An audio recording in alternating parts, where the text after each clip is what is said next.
یہ اس زمانے کی بات ہے جب ہندوستان میں مختلف چھوٹے بڑے سلاطین کی حکمرانی تھی۔ ہر ایک سلطان کو اپنی سلطنت، دولت اور طاقت پر فخر تھا۔ انہی میں سے ایک سلطان غیاث الدین نہایت مشہور اور خود پسند حکمران تھا۔ اس کی سلطنت بہت وسیع تھی، خزانے دولت سے بھرے ہوئے تھے اور اس کے دربار میں سینکڑوں امیر، وزراء اور درباری ہر وقت اس کے حکم کے منتظر رہتے۔ سلطان کو اپنی شان و شوکت پر بڑا ناز تھا۔ اس کا محل قیمتی سنگ مرمر سے بنا ہوا تھا، ستون سونے کے پانی سے منقش تھے اور باغات ایسے تھے جیسے جنت کے نمونے ہو۔ ہر روز اس کے دربار میں ساز و سرود اور ناچ رنگ کی محفلیں سجی ہوتی اور سلطان خود کو خدائی مرتبے کے قریب سمجھتا تھا۔ ایک دن سلطان اپنے محل کے شیش محل میں بیٹھا آئینے میں خود کو دیکھ رہا تھا۔ اس نے غرور سے کہا، میرے جیسا حسین، طاقتور اور صاحب اختیار اس روئے زمین پر کوئی نہیں۔ یہ الفاظ دربار کے کئی امراء نے بھی سنے اور چاپلوسی میں سر جھکا کر کہا، جہاں پناہ آپ بجا فرما رہے ہیں، آپ اللہ کی زمینی جلوہ گری ہے۔ اسی وقت دربار میں ایک درویش داخل ہوا۔ اس کا لباس میلا، چہرے پر نور اور آنکھوں میں ایسی گہرائی تھی جو صدیوں کے فہم و فراست کی غماس تھی۔ وہ سیدھا سلطان کے قریب آیا اور نرم لہجے میں بولا، اے غیاث الدین، غرور نہ کر، یہ سب فانی ہے۔ تیرا حسن، تیری دولت، تیرا اقتدار سب مٹی ہو جائیں گے۔ اصل بادشاہ وہی ہے جو کائنات کا مالک ہے، جو زندگی اور موت کا فیصلہ کرتا ہے۔ سلطان کی پیشانی پر بل پڑ گئی۔ اس نے غصے سے کہا، گستاخ، تو مجھے نصیحت کرنے آیا ہے؟ میرے دربار میں یہ جرأت؟ اسے قید خانے میں ڈال دو۔ سپاہیوں نے درویش کو گرفتار کر لیا۔ درویش نے نہ مزاحمت کی، نہ ہی کوئی شکوہ، بس مسکرا کر کہا، تو نے مجھے قید کیا مگر اپنے آپ کو زنجیروں میں جکڑ لیا۔ اللہ تجھے بصیرت عطا کرے۔ اس رات سلطان کو نیند نہ آئی۔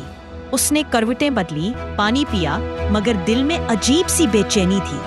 آخر کار جب وہ سویا تو ایک ہولناک خواب نے اسے آ گھیرا۔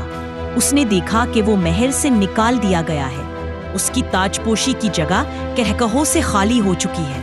اس کے درباری غائب ہے، خزانے لوٹ لیے گئے ہیں اور وہ ننگے پیر ویران صحراؤں میں بھٹک رہا ہے۔ اس کے ہونٹ پیاس سے سوکھ گئے ہیں، لباس چیتھڑوں میں بدل گیا ہے اور کوئی اس کی بات سننے کو تیار نہیں۔ وہ چیخ چیخ کر کہتا ہے، میں سلطان ہوں، میں غیاث الدین ہوں، مگر ہر طرف سے ایک ہی صدا آتی ہے، تو تھا، اب کچھ بھی نہیں۔ اسی لمحے ایک نورانی ہستی نمودار ہوئی اور سلطان سے کہا، تو نے خود کو سب کچھ سمجھا مگر اللہ کو بھول گیا۔ تو نے عاجزوں کو حقیر جانا، آج تجھے تیری اوقات دکھائی گئی ہے۔ سلطان چیخ کر اٹھ بیٹھا، پسینے سے شرابور، دل بھڑک رہا تھا، سانسیں تیز تھی۔ صبح ہوتے ہی اس نے حکم دیا، درِ زندان کھولا جائے، اس درویش کو فوراً میرے سامنے لایا جائے۔ درویش کو دربار میں لایا گیا۔ اس کا چہرہ پرسکون تھا، جیسے کوئی درخت آندھی میں بھی اپنی جگہ قائم رہتا ہے۔ سلطان نے سب کے سامنے اس کے قدموں میں گر کر کہا، مجھے معاف کر دو، میں نے تکبر کیا، اپنے آپ کو سب کچھ سمجھا۔ مجھے اب سمجھ آیا کہ بادشاہی تخت پر نہیں، دل کی عاجزی میں ہوتی ہے۔